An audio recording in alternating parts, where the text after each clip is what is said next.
Good morning viewers, আশা করি সবাই ভালো আছেন, সুস্থ আছেন। আজকে চলে আসলাম আরও একটি নতুন ভিডিও নিয়ে। আজকে সকালটা শুরু হয়েছিল একটু ব্যতিক্রম। গরম গরম ধোয়া ওঠা চিতই পিঠা আর খাঁটি খেজুরের নলেন গুড়। শীতের সকালে যদি একটু গরম গরম পিঠা হয়, ব্যাপারটাই আলাদা হয়। আজকের দিনটি একটু গুরুত্বপূর্ণ, কারণ আজকে 3 নাম্বার ফলো আপে যাব ওকে নিয়ে। তো আপনারা সবাই প্রে করবেন সব কিছু যেন ভালো থাকে, ঠিকঠাক থাকে।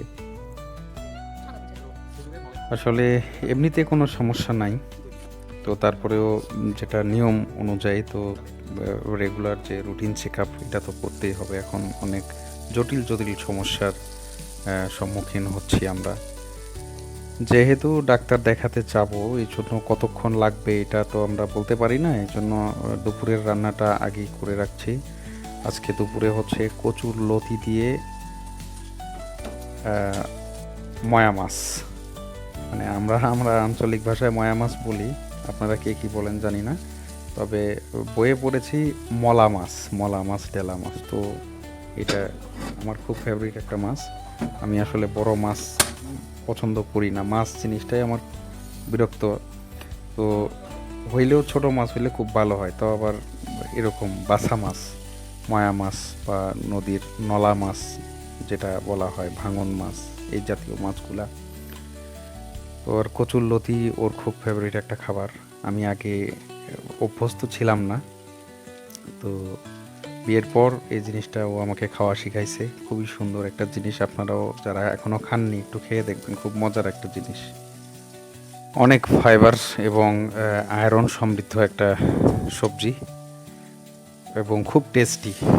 আপনি যেভাবেই রান্না করবেন খেতে খুব ভালো লাগে। তো আমি টমেটো দিয়ে পেঁয়াজ দিয়ে করেছি, খুব সুন্দর হয়েছিল রান্নাটা।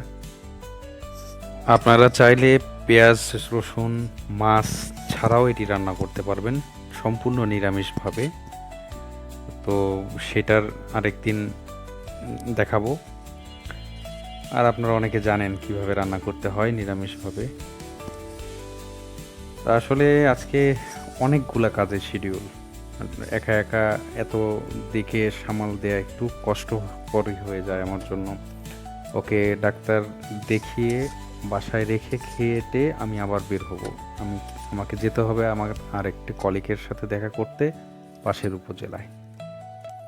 আসলে আমাদের জীবনে যখন একই সাথে অনেকগুলা সমস্যা এসে দাঁড়ায়, তখন আমরা দিশেহারা হয়ে পড়ি, ডিপ্রেশনে পড়ে যাই। কি করব সিদ্ধান্তহীনতায় ভুগি। তো আসলে এই সময়টায় একটু সাপোর্ট দরকার। মেন্টালি একটু সাপোর্ট পাইলে এই সমস্যাগুলো ওভারকাম করা খুব ইজি হয়।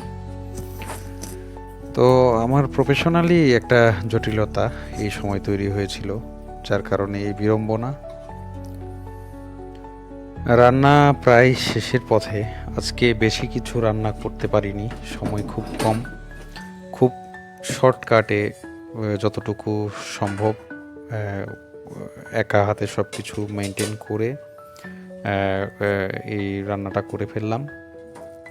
আসলে এত কিছুর পরেও আমরা সৃষ্টিকর্তার কাছে অনেক কৃতজ্ঞ যে অনেকের তুলনায় আমাদেরকে অনেক ভালো রেখেছেন সৃষ্টিকর্তা। আমরা সত্যি অনেক কৃতজ্ঞ। আপনারা দোয়া করবেন, আশীর্বাদ করবেন আমাদের জন্য।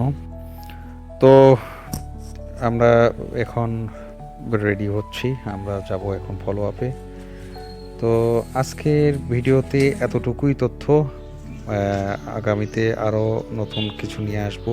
আপনারা সে পর্যন্ত ভালো থাকবেন, সুস্থ থাকবেন, আর বেশি বেশি ভিডিওটি দেখবেন, শেয়ার করবেন, সাবস্ক্রাইব করবেন। ধন্যবাদ।